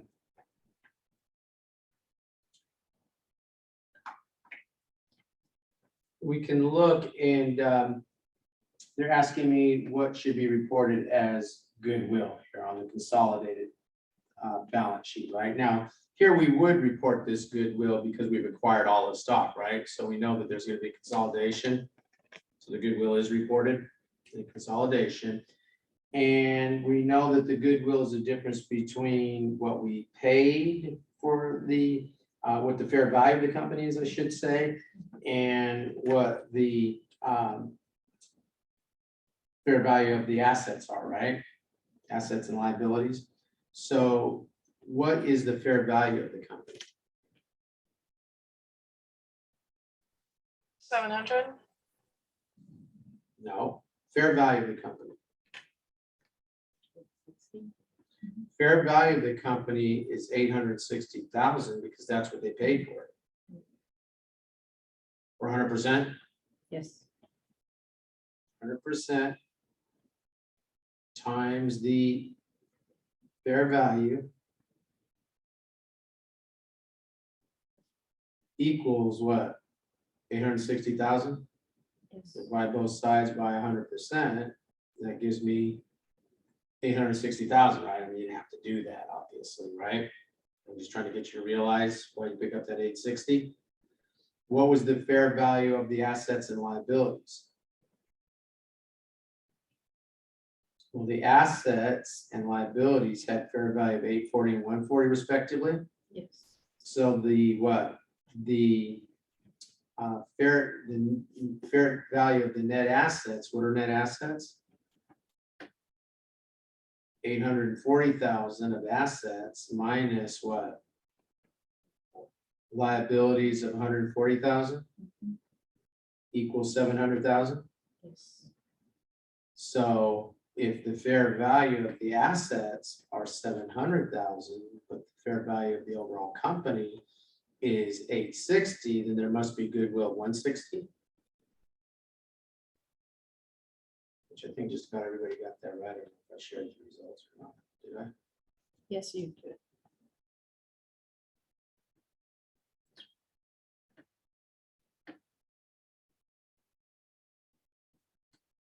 Okay.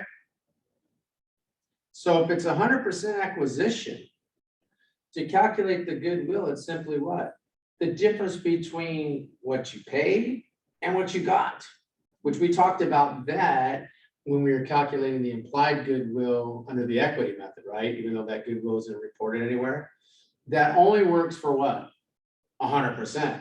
If it's less than 100%, then you're gonna probably, and again, I know those examples were giving you goodwill, but I walked us through, you're gonna have to probably figure, I mean, they were giving us goodwill, they were giving us the fair value. You're probably gonna have to calculate fair value in a problem much like this one that we're gonna look at right now, question 2.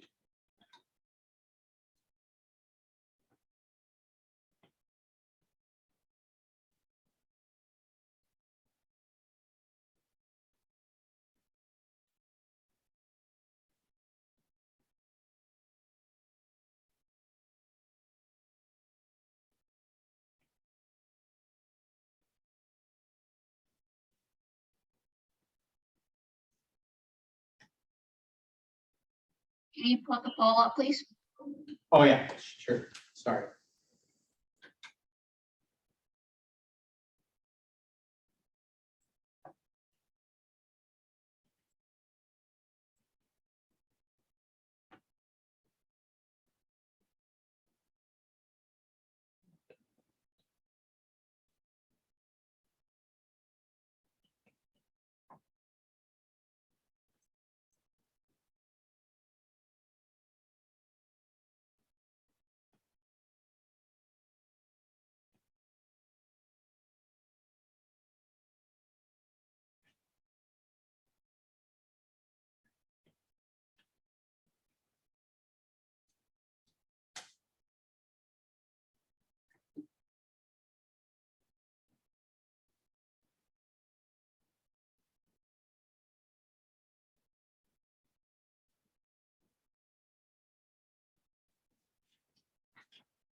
Okay, guys, let's go ahead and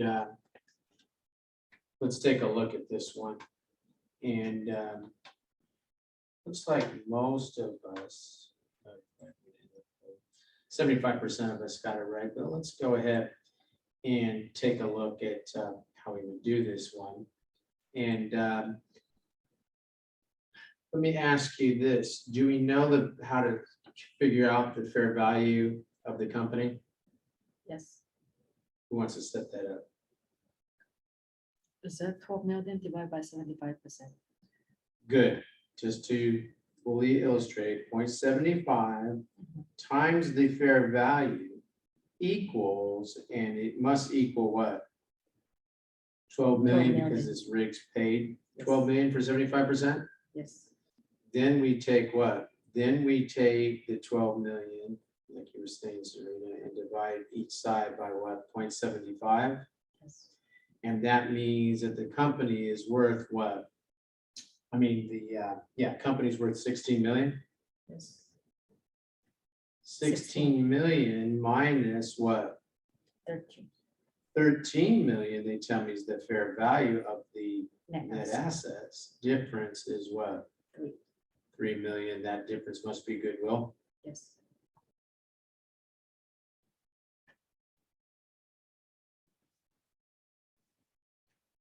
Okay.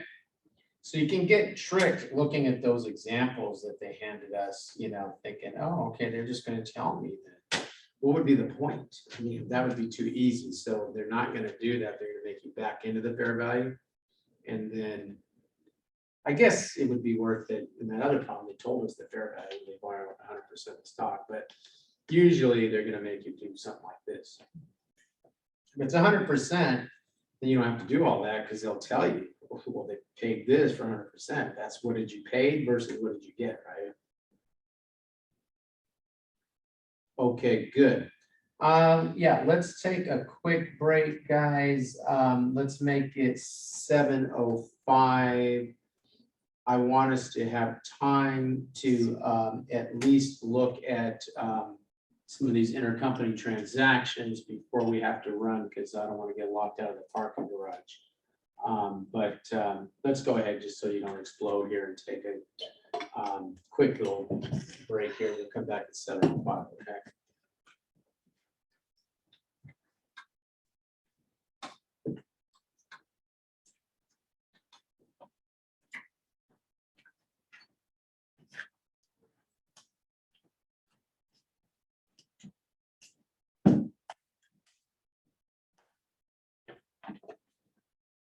Okay. All right, good. And let's go ahead and take a look at intercompany transactions. Now, intercompany transactions really fall into two broad categories. Those that are going to affect primarily the balance sheet, and then those that will have an effect on the income statement, and then will have an effect on income statement related accounts on the balance sheet.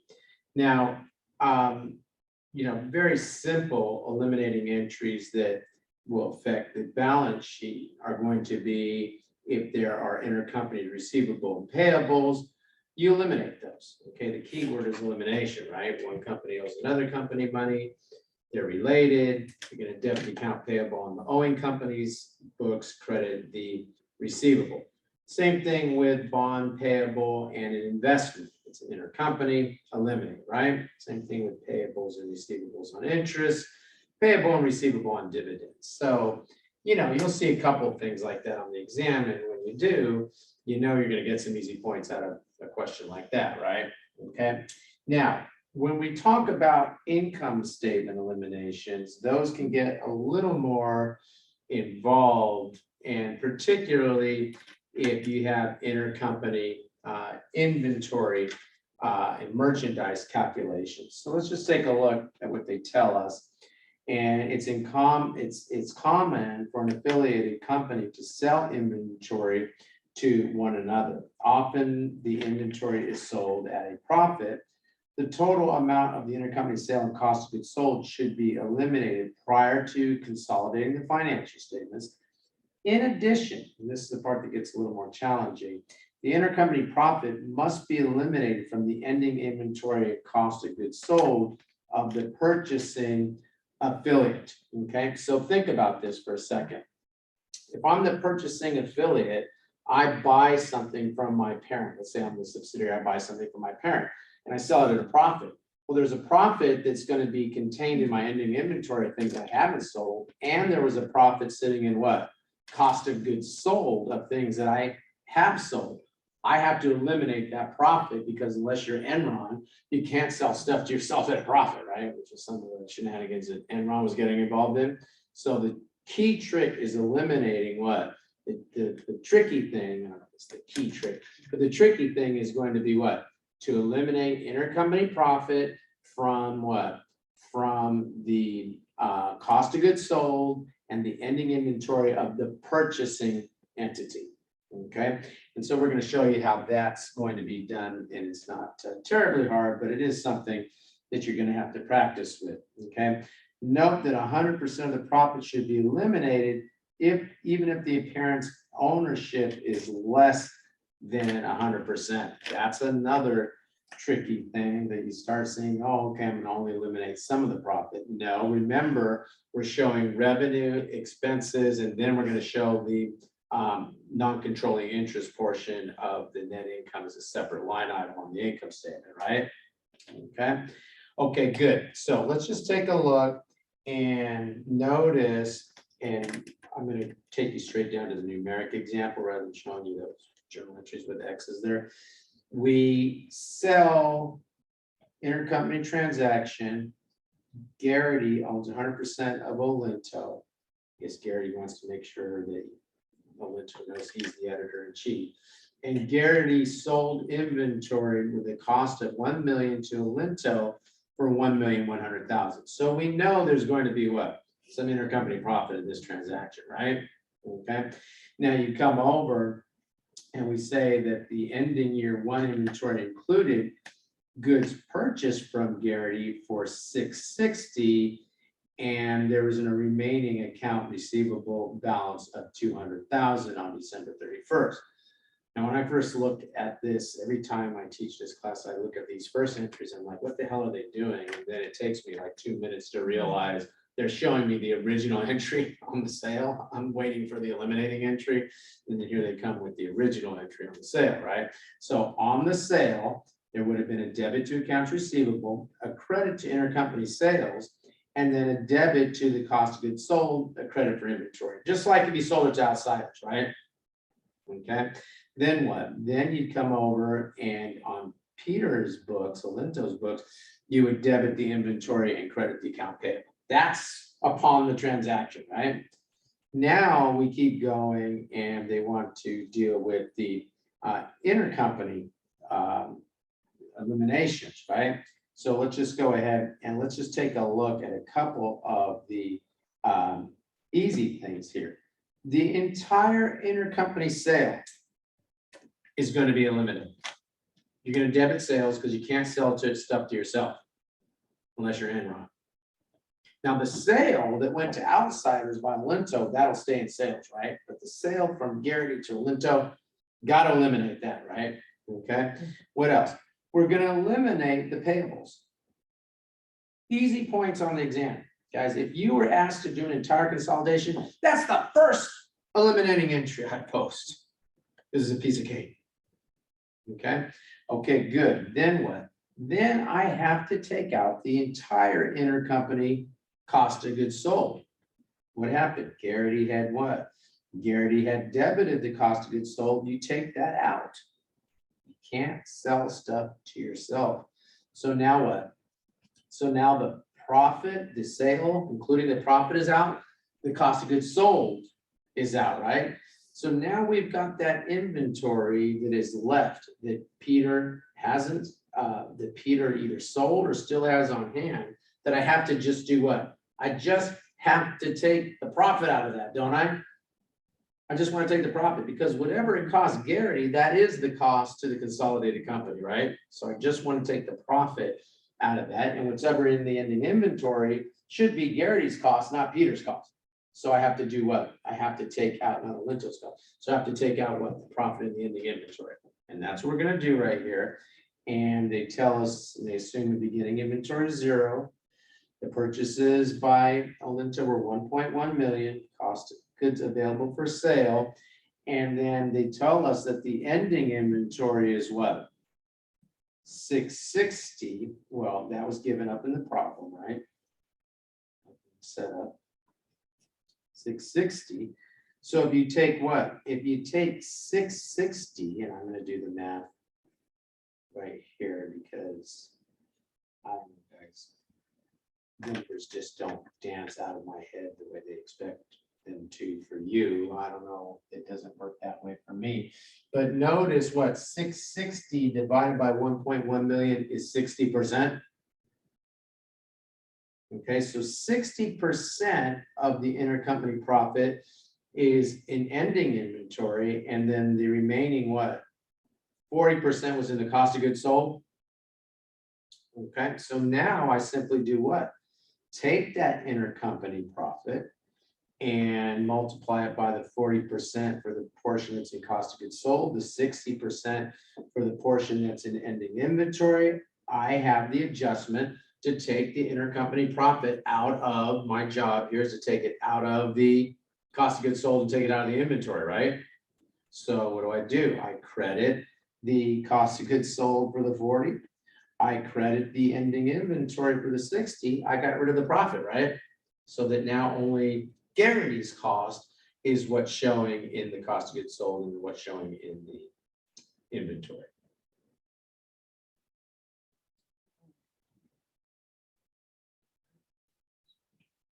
Question? Why are we doing this? Because you can't sell stuff to yourself at a profit. We're showing sales of 1.1 million, but you can't sell stuff to yourself. So you got to get rid of the entire sale. You got to get rid of the entire cost of goods sold. That's on Garrity's books, the parent. The seller, doesn't really matter if it's the parent or the subsidiary, the seller. And then what happens is for the buyer is showing that intercompany profit, and they're showing it. Some of it is in cost of goods sold and some of it is in inventory, right? So I remove the intercompany profit of 100,000, 60,000 is coming out of the cost of goods sold. 60% is coming out of the ending inventory, 40% is coming out of the cost of goods sold. It's the transaction between a parent company and subsidiary company. Related companies, Okay, got it. so you're taking that intercompany profit out. And of course, intercompany payables and receivables are completely eliminated. Okay. Okay, good. Coming over, let's look at intercompany bond transactions. Okay, and basically the way to look at the intercompany bond transaction, one company sells bonds to another, but if you're doing that, you're essentially doing what? You're issuing the bonds and then you're simultaneously doing what? Buying them back from yourself. You issue them, we're one company, right? We're one company. So if I issue my subsidiary bonds, I'm doing what? I'm issuing bonds to my subsidiary, and then at the same time, since we're one company, I'm also buying the bonds back.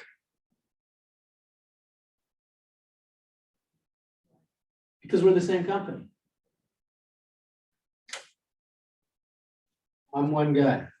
I sit here and I issue bonds to myself. Okay, thanks, John. Sure. Actually, I'm buying them back right now. You're one company. You're issuing the bonds and you're buying them back at the same time, aren't you? Okay, so let's see how we will account for that. And so we go ahead and on December 31st, year one, Garrity issued bonds with a carrying value of 300,000 for a face amount of 250. And there was a premium on that. And Garrity recorded the following: debit cash, credit the bond payable, and then credit the premium on the bonds. On December 31st, before any portion of the premium was amortized, Alinto Corporation acquired all the outstanding bonds at a price of 270. Now look, 275. Now look, guys, I don't understand why the original purchasers of the bonds would have done this. I mean, this is kind of stupid, right? Because they just got done paying 300,000 for bonds, and then they turn around and immediately do what? Sell them to somebody else for 275. So those fools just lost $25,000. But as far as my company's concerned, somehow I got into this advantageous situation where I was able to do what? Buy my bonds back at less than I issued them for, right? So if that's the case and I'm doing this, then what? Then I'm going to go ahead and I'm going to get rid of the, so they debit the investment, they credit the cash when they buy the bonds.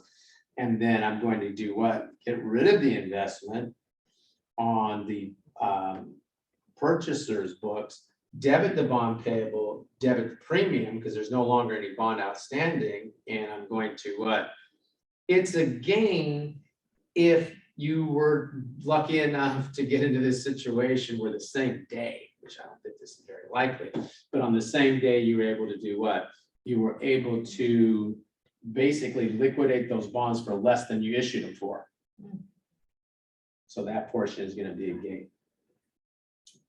Okay, now, probably what would happen is there would have been some amortization of the premium, and you would have this, gigantic 25,000 thing happen the same day.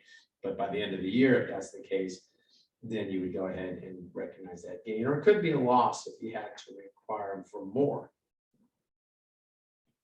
Okay. Okay, good. Now you come over and look at intercompany sale of land. And this is pretty easy. Okay, so what happens? One subsidiary, one part of the company, whatever, sells land to another part of the company. And I don't want to keep getting into that it has to be the parent selling to the subsidiary, which I think is the way they set all these up. Could be either way. And what happens? They sell it for 200,000. So the parent debits cash, the purchaser debits cash, the seller credits land and credits a gain. Can you sell stuff to yourself at a gain? No. Okay. So they bring the what? They bring the land onto the purchaser's books, and then we just want to put everything back the way it was when we do the consolidation. So we get rid of that gain. We credit the land, now the land's back to where it was, isn't it? 175,000, though it never happened. They have this company called ServPro. That's their big mantra, is like it never happened. If you have a flood or something at your house, don't hire those guys. Because I had a pipe break in my house and they were ridiculous. Okay, anyway, stop. Cut. Okay. Now, if it's a depreciable asset, it's going to be a little bit more tricky, because now we're going to have to sit here and we're going to have to consider the depreciation factor and how that's going to affect our eliminating entry, both at the current year, and then that's kind of not that bad, but then where it gets a little more tricky, you got to think about it for a second, is what happens in subsequent years. Okay.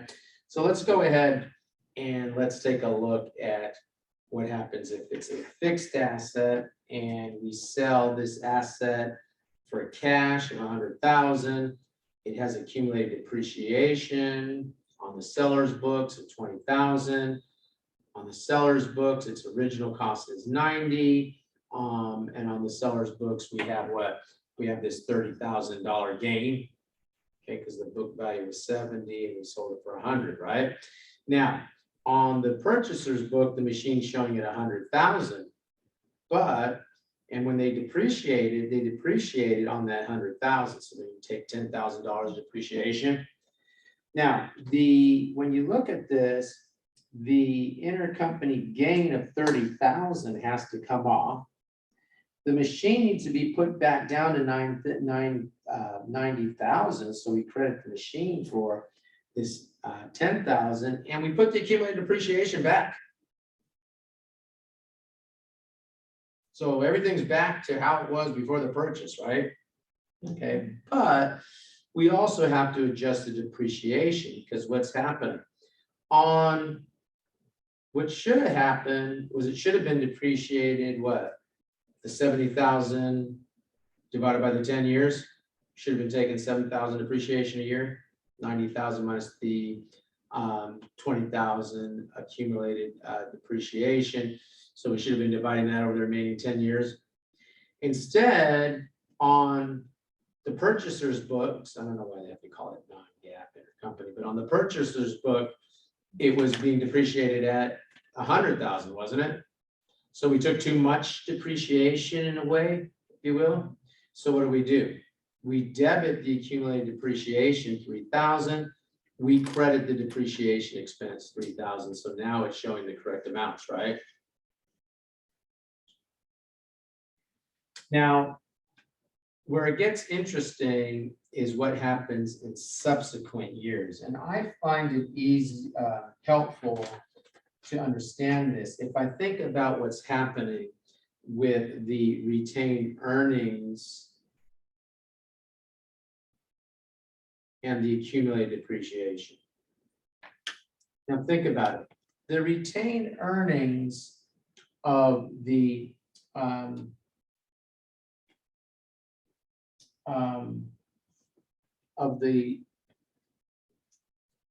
entity has what?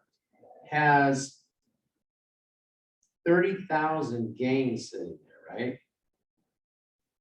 From the gain that I need to take out, that's on the parent's book. And the accumulated depreciation has what? Has 20,000. Too little that I really want to put back, right? Okay, isn't that what I did where I sat there and because my accumulated depreciation was what was too little, I put that back and then I took that intercompany gain away, 30,000. But after the eliminating entries over with, right? And you looking at the individual books of the company, I'm looking and my accumulated depreciation is 20,000 too small and the retained earnings is 30,000 too big, right? Except that I took extra depreciation in that first year, didn't I? So if I took extra depreciation in that first year, then I had already put back 3,000 of the accumulated depreciation. I had already taken back what? 3,000 of the extra income that had come in because of that gain. So net, to get this thing to look correct, I have to do what? I really only have to debit the retained earnings now what? 27,000 in that second year. I only have to do what?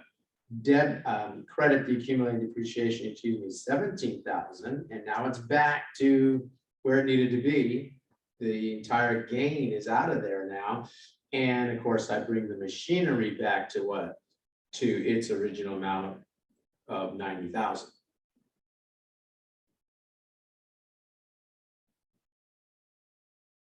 And then again, in that next year, I would sit there and I would make the depreciation entry that we saw for year one.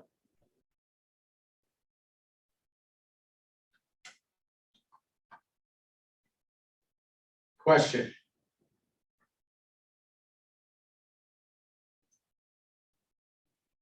Okay, good. With the time we have left, let's look at these couple of multiple choice questions, and then we're going to stop and we'll finish the rest of F3 and start F4 and start at F5 next time. Let's take a look at a couple of these questions.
Okay, guys, I'm going to stop you on this one because we're short on time and I don't want you to sit there and burn up too much energy.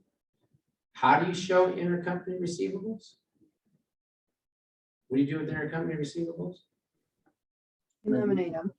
You eliminate them. So the answer here is what, which most of us got it right, is 0. Intercompany payable payables and receivables are eliminated, aren't they? Mhm.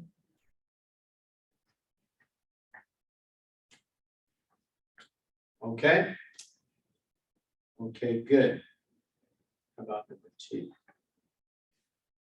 Okay, this is sort of a throwback to the old theory exam, I think, to a large extent.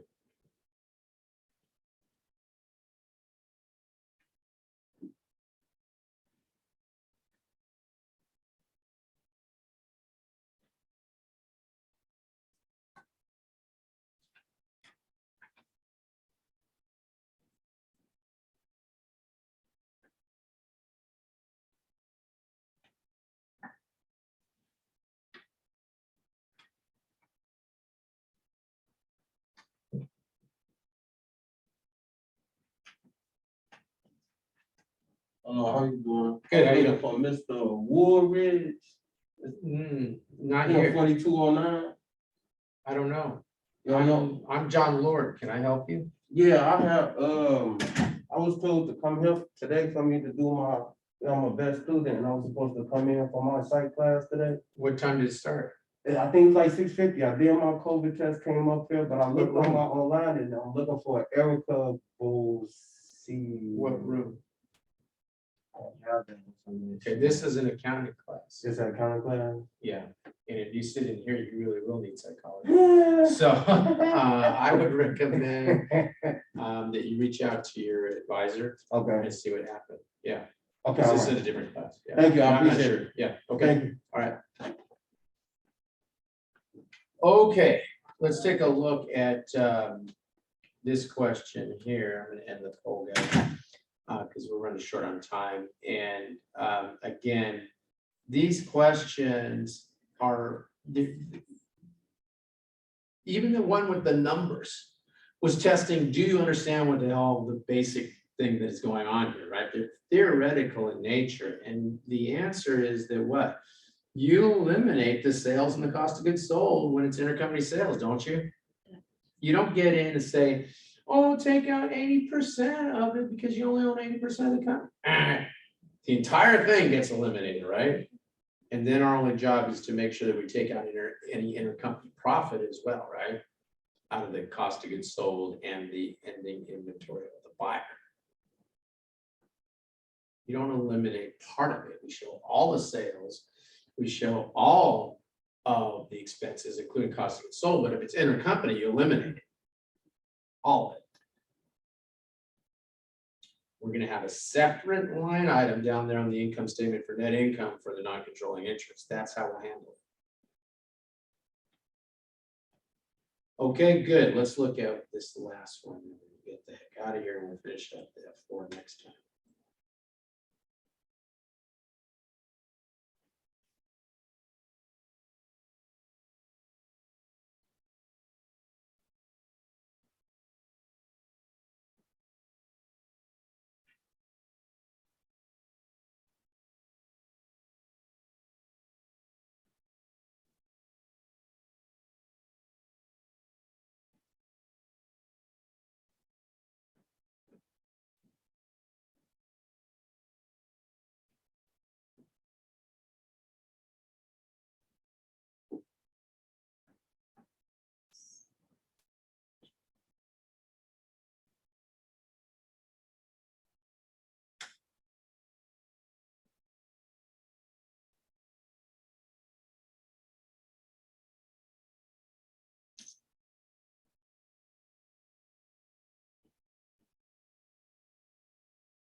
Okay, guys, let's go ahead and let's take a look at this one, and then we're going to adjourn.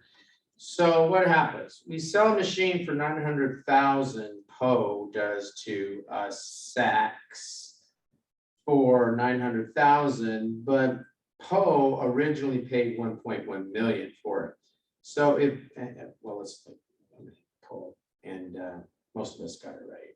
Okay, but let's just take a look. So we know that what we're going to record this at 1,100,000 cost. So the answer here, we know it's A already, but we know that the answer would either be A or B. If we were looking at this, this is what you originally paid for it. But then they look and they give me these funny depreciation, accumulated depreciation numbers, but we depreciated at its original amounts, right? So since we originally paid 1,100,000 for this thing, and they tell me that it has a salvage value of 100,000, that means I have a depreciable base of 1 million. I divide that by what? By the 20 years. And so I should have taken what, 50,000 of depreciation in this year that I sold it. And so the depreciation started out at 250. And of course, I would have debited depreciation expense, and I should have debited depreciation expense for 50,000 and credited the accumulated depreciation for 50,000, as most of you got, bringing it up to the 300,000.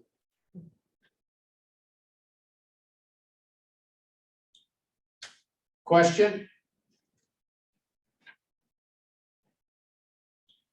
Okay, guys, we are out of time, unfortunately.